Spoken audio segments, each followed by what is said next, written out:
vos digo a vós: pedi e dá-se-vos-á, buscai e achareis, batei e abri-se-vos-á. Porque qualquer que pede, recebe, e quem busca, acha, e quem bate, abri-se-lhe-á.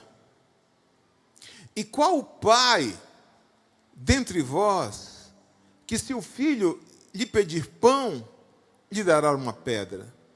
Ou também, se lhe pedir peixe, lhe dará, deixa um pouco aí nesse versículo, por peixe uma serpente. No próximo, passa o próximo e deixa. Ou também lhe pedir um ovo, lhe dará um escorpião. Jesus está falando, quando vocês orarem pedindo, peçam, porque vocês vão receber. Mas em seguida Jesus diz assim: procurem, porque quem busca, encontra, acha. Depois ele diz assim: batam a porta, porque quem bate, a porta se abre. São 3 verbos. A ideia é insistência. Se você estiver pedindo e não receber, insista de outra maneira. Insista, insista, insista. E depois ele vai dizer assim: por que você tem que insistir? Porque você está insistindo ao seu pai. Primeiro, ele está te ouvindo. Segundo, ele é bom. Ele é bom, ele vai atender. Porque qual pai que não daria o pão ao filho? Não vai dar uma pedra. Qual pai que daria morte ao filho que pede um peixe, uma serpente, um escorpião? Não. Aí depois ele vai aplicar isso de uma maneira muito especial no versículo 13. Por favor. Ele diz: pois, se vós, sendo amados, sendo maus, sabeis dar boas dádivas aos vossos filhos, quanto mais dará o Pai Celestial, o quê? O Espírito Santo àqueles que lhe pedirem. Deus está disposto a conceder o Espírito a quem lhe pedir. Tiago diz que todo dom perfeito vem do Pai das luzes. Desce do alto, vindo do Pai das luzes. O Espírito Santo é o que Jesus está dizendo aqui. Peça, busque, procure. Porque se você pedir, certamente o Pai de vocês, Ele vai dar o Espírito Santo. Eu quero retornar à noite em que Jesus estava se despedindo dos seus discípulos. Quem registra esta noite é João. O Evangelho de João registra em detalhes. A noite em que Jesus se reúne com seus discípulos, celebra a última ceia, anuncia que a sua hora é chegada. O clima é tenso. A alma de Jesus está triste até a morte, ele diz. Ele está tão triste naquele momento que ele chega a suar gotas de sangue. É a noite em que ele é traído. É a noite em que ele é abandonado pelos seus discípulos mais chegados, os apóstolos. É a noite em que ele vai ser preso. É a noite em que ele está no Getsêmani. E ele está se despedindo dos seus discípulos. O clima é de despedida. Imagine, eu quero que você, com um pouco de empatia, se coloque no lugar deles. Você deixou sua casa, você deixou sua família, você era um pescador, a maioria deles era pescador. Deixou seu barco, deixou seus afazeres, e você está seguindo aquele homem que você tem certeza que é o Messias. Ele ora e Deus o ouve. Ele ora pelo enfermo e ele é curado. Ele ora por alguém que está morto há 4 dias e ele é ressuscitado. Ele é o Messias. As suas palavras, o que ele ensina, ele anda sobre as águas, ele é o Messias. Mas agora ele está dizendo que vai morrer. Ele está se despedindo. A despedida é algo muito difícil. O sentimento é de abandono. João diz que não era só Jesus que estava triste, os discípulos também estavam tristes. Então, João capítulo 13, 14, 15 e 17, também tem a oração sacerdotal no 17, mas até o 16, o discurso é de despedida. Mas em meio a esse ambiente de despedida e a esse sentimento de abandono, porque qual filho que quer ser abandonado? É o grande medo do ser humano, é ser abandonado, é ficar sozinho. Há uma luz em duas palavras de Jesus. Primeiro, João capítulo 14, versículo 18, Jesus dá uma resposta a esse sentimento de orfandade. Jesus diz assim: não vos deixarei órfãos. Jesus, não, eu estou partindo, mas vocês não ficarão órfãos. E a primeira solução é: eu voltarei para vocês. Pode deixar o versículo, sempre deixa. Eu vou voltar. Eu vou voltar. Vocês não vão ficar abandonados. Jesus está dizendo é isso. Porque eles estão imaginando que serão abandonados, deixados, que tudo acabou ali. Não. Vocês não serão abandonados. Há uma promessa de que não haveria abandono, que eles não seriam órfãos. Em seguida, depois Jesus vai fazer uma outra promessa, na verdade até feita antes, mas didaticamente eu preferi deixá-la por segundo. Versículo 16, ele diz assim: e eu rogarei ao Pai, e Ele vos dará outro Consolador, para que fique convosco para sempre. Jesus está dizendo: olha, vocês não ficarão órfãos, e eu vou rogar ao Pai, eu vou clamar ao Pai, para que Ele envie outro Consolador, para que Ele envie outro ajudador, outro como eu, a ideia é essa. Outro que vai guiar vocês, outro que vai ajudar vocês, outro que vai fortalecer vocês. A palavra grega ali é paráclito, a ideia de um advogado, alguém que auxilia, alguém que ajuda o outro, que leva a carga do outro, que apoia o outro. Mas essa palavra e essa promessa de Jesus inaugura uma nova forma de comunhão entre aqueles discípulos e o seu mestre. Era um homem simples, mas a promessa de Jesus ali era algo inédito. Eles conheciam o Espírito Santo. Jesus está se referindo ao Espírito Santo. Mas não eram todos que recebiam o Espírito Santo. Eles, como homens simples, não. O Antigo Testamento, apenas reis, profetas e sacerdotes recebiam o Espírito Santo. Na época dos juízes, os juízes, em algum momento, um rompante, um chofre, de repente, eram tomados pelo Espírito, mas depois seguiam a vida normal. Mas no Antigo Testamento o que temos era isso: pessoas comuns não recebiam o Espírito Santo. E estes homens, reis, profetas e sacerdotes, recebiam uma porção. Agora Jesus está dizendo: eu estou com vocês esses 3 anos. E eu não vos deixarei. Eu vou estar com vocês todos os dias, até a consumação dos séculos. Mas eu estou enviando o Consolador. E eu preciso partir, porque se eu não for, ele não vem, Jesus diz. Só que esse Consolador, ele não vai ajudar como Jesus ajudava. Esse Consolador não será um ajudador que vai ficar do lado de fora. Não será um apoio. Não será um torcedor que vai dizer para os discípulos: vamos lá, vocês conseguem. Não, ele vai conduzir, ele vai ensinar, ele vai fortalecer, mas não como um torcedor. Ele vai ensinar interiormente. Ele vai fazer morada. Essa ajuda vai ser no interior. Essa promessa, então, está inaugurando uma nova forma de comunhão entre aqueles discípulos e Deus. Eles agora receberiam a presença do próprio Deus. O que é que esse Paráclito faria? Esse Paráclito iria continuar a obra de Jesus, iria lembrar o que eles ouviram, iriam ensinar as decisões, guiá-los, ajudando, iria aproximar eles de uma vida próxima de Deus. Tudo não estava acabado, pelo contrário, ali inaugurava um novo tempo. Mas, principalmente, eles receberiam um poder, uma unção, uma virtude que antes eles não tinham. Pouco depois, Pedro vai negar Jesus. Pedro tem medo. O Pedro que caminhou 3 anos e meio com Jesus vai negá-lo nessa mesma noite.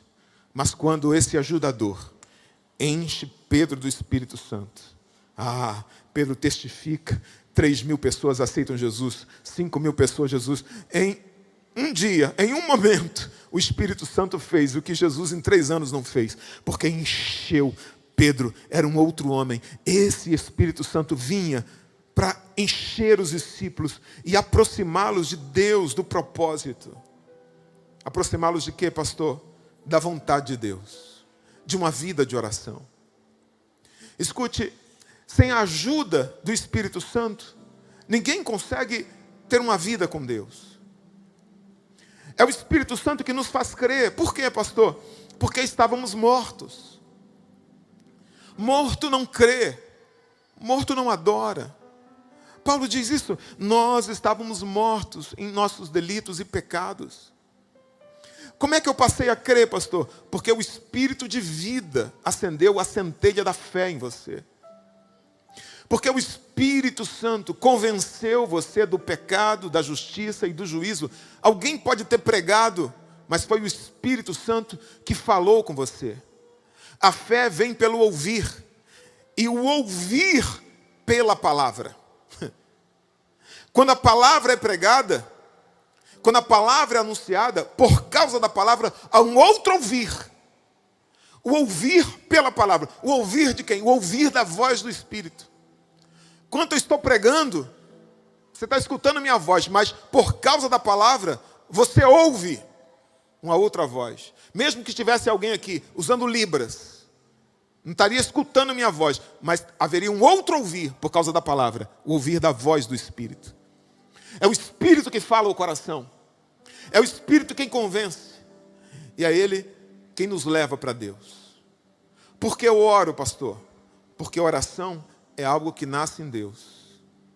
É Deus que busca o homem. Orar, estar com Deus, é exatamente aquilo que acontecia no Éden. Sabe, não foi Adão que estava buscando Deus. A Bíblia diz que Deus desce ao jardim. Deus desce na viração do dia. Porque Deus costumava, a Bíblia diz, passear no jardim na viração do dia. E Deus está procurando quem? Deus está procurando o casal. Mas agora eles se escondem de Deus por causa do pecado. Eles estão escondidos. E eu fico imaginando, claro, conjecturando, que provavelmente aquele fosse um hábito. Ele sabia que Deus estava se aproximando. Ele sabia pelo horário, ele sabia pelo som, porque certamente Deus fazia aquilo de forma rotineira. Aquele caminhar com Deus no jardim era comunhão. Aquele não era um momento de pedido. Aquele não era um momento de expor necessidades. Aquele não era um momento de falar de interesses. Que necessidade tinha Adão? Eu preciso de mais fruta. Eu preciso de uma árvore maior. Eu preciso de mais sombra. Não tinha necessidade alguma. Deus ia ter com o homem para quê, pastor? Só por comunhão. Só para estar perto. Quando Deus envia o seu Espírito, veja, Ele mesmo está tomando a iniciativa. Que iniciativa, pastor? De se aproximar do homem, porque o homem morto no pecado não pode se aproximar de Deus. O homem morto no pecado não pode crer, não pode adorar, não pode orar, não pode louvar. Então Deus está se aproximando, mas como Adão foge, o homem pecador continua fugindo. A santidade de Deus incomoda, mas é o Espírito quem convence, é o Espírito que traz, é o Espírito que leva, é o Espírito que nos faz orar. Pastor, eu quero ter uma vida de oração. Como é que eu consigo? É o Espírito que faz isso. Porque, irmão, orar não é legal. Orar não é bom. Bom é sentar no sofá e assistir, maratonar Netflix, comendo pipoca. Isso é bom. Orar é bom, não é bom. Ninguém tem um desejo natural de orar. Se você faz algo de bom, escute, não é de você. Nenhum fruto bom é de você. Toda coisa boa que você faz, todo fruto bom, é o Espírito Santo. É a parte divina que está em você. É o Espírito de Deus movendo você. E a oração é exatamente isso. A oração é algo que nasce em Deus e se volta para Deus. É Deus falando ao seu coração: eu quero ter intimidade com você, eu quero ter comunhão com você. Então Ele coloca o Espírito Santo em você, para que esse Espírito Santo glorifique o Pai, para que esse Espírito Santo glorifique o Filho, para que você seja conduzido em oração até Ele. A oração é sempre um ato ligado à Trindade. Quando eu oro, eu falo com o Pai, através do Filho, no poder do Espírito. Ou seja, os três estão envolvidos na oração. E por que o Espírito Santo é fundamental? Porque é Ele que intercede comigo. É Ele que ora comigo nas minhas fraquezas. Coloca aí, por favor, Romanos capítulo 8, versículo 26. Eu sou fraco, eu não consigo orar, mas Ele intercede. Olha o que Paulo diz. Romanos capítulo 8 vai falar da natureza que geme, aguardando a redenção.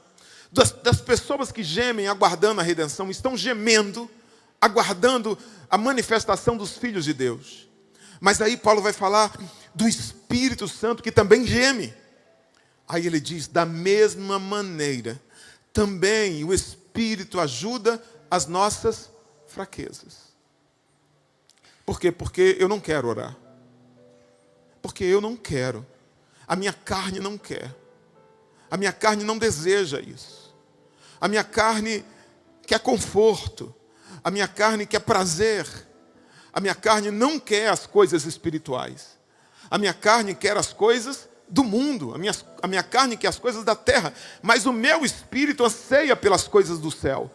O meu espírito anseia pelas coisas da eternidade. E há essa guerra dentro de todos nós. Só o Espírito Santo consegue fazer com que o meu espírito tenha força para vencer a carne. É Ele. Ele ajuda nas nossas fraquezas. Sem o Espírito Santo, você não consegue orar. Ninguém consegue orar sem o Espírito. É o Espírito Santo que nos leva a uma vida de oração.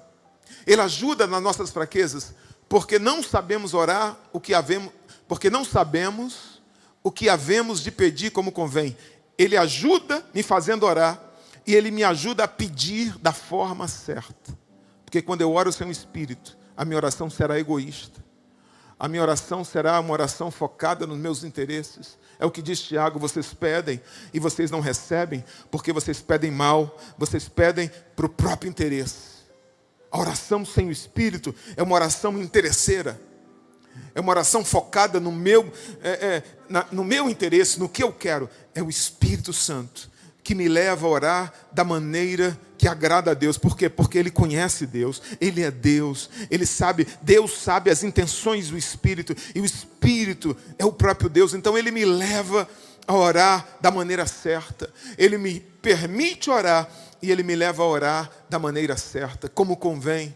Mas o mesmo Espírito, a terceira coisa que Ele faz, Ele intercede por nós com gemidos inexprimíveis. Irmãos, eu acho isso fantástico. Diga: o Espírito intercede por mim. Por que isso é fantástico? Primeiro, por quem eu sou. Irmão, o Espírito Santo intercede por um pecador, por uma pessoa falha, pequena, pobre, cega, nu, miserável, pecador. Por que o Espírito Santo iria interceder por mim? Não sei. Eu não tenho vergonha de falar de você, mas eu estou falando de mim. Paulo diz: de todos os pecadores eu sou o pior. Eu concorro com ele. Por quê? Eu entendo que uma mãe interceda por um filho assassino, por um filho ladrão, por um crápula, uma mãe. Agora você ora por uma pessoa sem valor? Eu fico imaginando o Espírito Santo. O que é que Ele viu em mim? O que é que Ele achou em mim para interceder por mim? Talvez você tenha esse mesmo sentimento. Pastor, eu sou uma pessoa falha. Eu sou uma pessoa tão pequena. Eu cometi tantos erros na vida. Será que o Espírito Santo intercede por mim? Sim. Ele intercede por nós. Você é crente? Ele intercede por você. Então, a primeira coisa que eu acho fantástico é que Ele intercede por mim, mesmo eu sendo pecador. A segunda coisa, porque quem Ele é. Primeiro, quem eu sou. Segundo, quem Ele é. Não é... Eu sou muito grato pelas pessoas que intercedem por mim. Mas não é o pastor que está intercedendo por mim. Não é a irmã Doquinha, Canela de Fogo, que está intercedendo por mim. Não é o obreiro que está intercedendo por mim. Não é um colega que está intercedendo por mim. É o Espírito da verdade. É o Espírito Santo. É o Espírito que em Gênesis pairava sobre as águas. É o Espírito de Cristo. É o Espírito de Deus. Ele próprio, o próprio Deus está intercedendo por mim. Irmão, e a diferença é gigantesca. Eu estou numa fossa abissal. Ele está numa altura estratosférica. E Ele sendo Deus, Ele sendo santo, Ele sendo puro, Ele é sensível, porque a Bíblia diz que Ele se entristece. E quantas vezes eu entristeço o Espírito Santo? Mas Jesus não mandou Ele para passar por mim. Ele veio para ficar comigo para sempre. E Ele está comigo para sempre. E Ele está intercedendo por mim. O Espírito Santo de Deus, Santo de Deus, Ele intercede por você. Agora, sabe qual a terceira coisa que eu acho fantástica nesse texto? É porque Ele não está intercedendo assim: ô Pai, abençoa o Ivan. Não. Pai, abençoa o pastor Cláudio. Pai, abençoa o Jairo. Não. Ele intercede com gemidos inexprimíveis. Inexprimíveis. É com intensidade, com fervor. Com fervor. É este Espírito que intercede conosco. Sabe, quando nós recebemos o Espírito Santo, então nós podemos orar com o mesmo fervor. Nós podemos orar também de forma inexprimível, porque essa é a maneira que o Espírito Santo nos move. Paulo disse assim: eu oro tanto no Espírito como no entendimento. Eu oro no Espírito e oro no entendimento. Nós precisamos orar no Espírito e no entendimento. O que é orar com o entendimento? É orar meditando na palavra. É orar com a consciência. É orar sabendo o que eu estou orando, por quem eu estou orando. Mas orar no Espírito é deixar o Espírito fluir, é entrar nesse jardim, caminhar com Deus, é sair dessa terra, é orar em línguas. Coloca aí 1 Coríntios capítulo 14, versículo 2. Olha o que Paulo diz. Paulo diz assim: porque o que fala em línguas estranha não fala aos homens, senão a Deus, porque ninguém o entende, e em espírito fala de mistérios. Quando você está orando em espírito, você está falando, o teu espírito está falando com Deus. Você não precisa ser compreendido por homens. Por quê? Porque é o teu espírito que está orando. Você pode orar com entendimento, e deve orar com entendimento, mas você também precisa orar no espírito. É o que está lá em Efésios capítulo 6, versículo 18. Coloca aí Efésios 6, 18.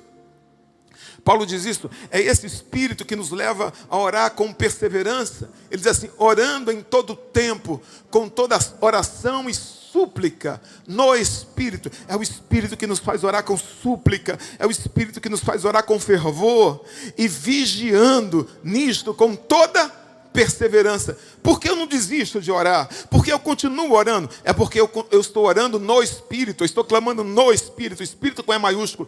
É o Espírito de Deus que está me fortalecendo, é o Espírito de Deus que está me envolvendo. Sem Ele eu não consigo. É o que Judas, versículo 20 diz também. Coloca em Judas, versículo 20, por favor. Judas, versículo 20. Olha o que Judas diz: mas vós, amados, edificando-vos a vós mesmos sobre as... Judas não, é isso mesmo. Santíssima fé, orando no Espírito Santo. Diga: orando no Espírito Santo. O que é orar no Espírito Santo? É orar movido por Ele, é orar com fervor, é orar com quebrantamento. Quando eu oro no Espírito Santo, eu oro com quebrantamento. A minha oração deixa de ser formal, a minha oração deixa de ser protocolar, A minha oração deixa de ser rotina. A minha oração passa a ser um encontro desejado. A minha oração passa a ser fervorosa. Eu amo, sabe, não é uma obrigação. Tinha uma professora no seminário que dizia assim: Jarmuth, a oração só começa quando você esquece dos joelhos. Eu nunca me esqueci disso. Como é que é, professora? Ela dizia: a oração só começa quando você esquece dos joelhos. O que é que ela queria dizer? Eu entendo. Que você começa a orar, irmão, aí você fica sentindo o joelho. Você está orando no entendimento. Senhor, abençoa, abençoa. Mas quando você entra no Espírito, irmão, só sabe disso quem passa de meia hora, quem passa de uma hora. Você esquece do joelho. Você esquece do tempo. Você entra no Espírito. Sabe? Tem crente que é espiritual. Tem crente, irmão, que dobra o joelho, começa a falar com Deus, já está falando em mistério, já está não são. Eu sinto uma pontinha de inveja. Eu falo: Jesus, eu queria tanto ser assim. Mas eu não sou, irmão. Eu não sou. Eu sou igual o carro, com aqueles carros antigos, velho.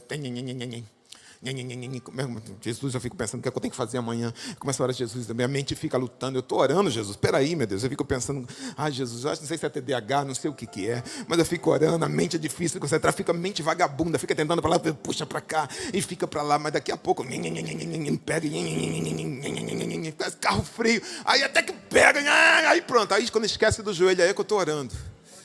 Porque você ora no entendimento, você persevera, mas você precisa orar no Espírito. E quando você ora no Espírito, você fica como o salmista que diz: assim como a corça anseia pelas águas, a minha alma tem sede de Ti, ó Deus. A minha alma tem sede de Ti, ó Deus. A oração no Espírito é oração com fogo.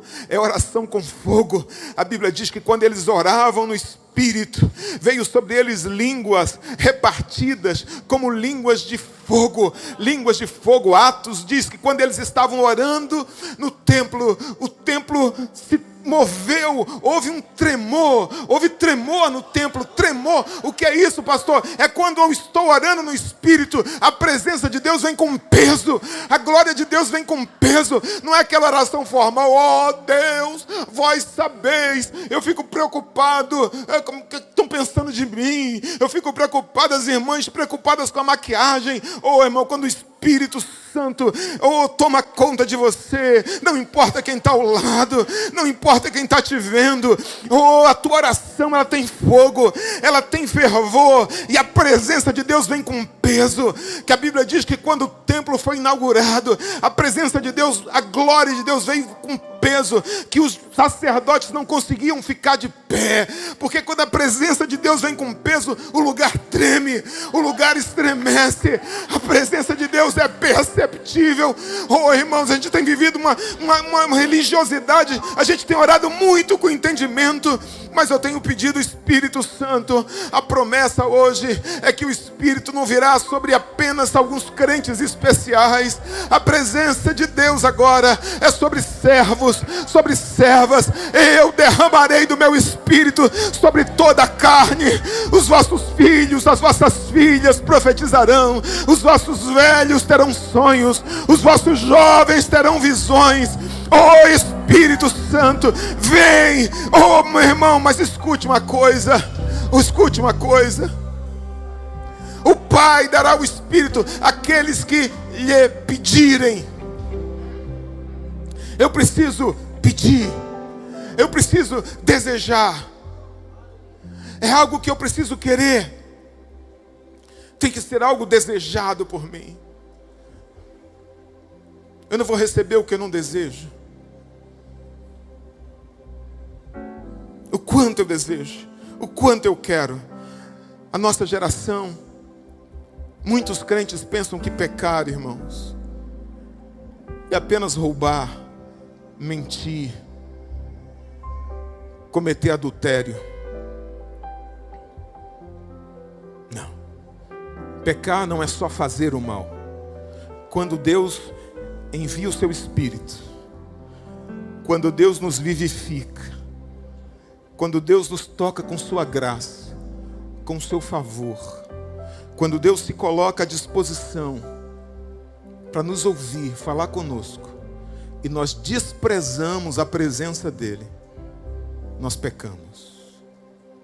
Quando nós trocamos Deus por um celular, quando nós trocamos a presença de Deus por qualquer coisa, quando nós cantamos, a tua presença é mais preciosa que o ouro, mas isso não é verdade. Oh Espírito Santo, tem misericórdia de nós. Esse é um tempo, irmãos. A gente está vivendo tempos, irmãos, extremos. Essa aqui é a verdade. A gente está vivendo tempos em que a gente precisa se posicionar. E eu não estou falando de se posicionar politicamente, não. Porque hoje a sociedade exige de nós, como crentes, como seres humanos, como cidadãos, posicionamento. Mas eu vou falar uma coisa aqui. Nós precisamos nos posicionar como crentes. Esse é um tempo que diz Apocalipse: quem é sujo, suje-se mais, mas quem é santo, santifique-se mais. Esse é um tempo da gente buscar mais de Deus, da gente mergulhar mais, da gente dizer: Deus, eu quero mais, eu quero mais, eu quero mais, eu quero mais, eu quero mais. Oh, eu quero orar no Espírito, eu quero orar no poder do Espírito, eu quero mais de Deus. Quem quer mais de Deus aqui? Fique de pé.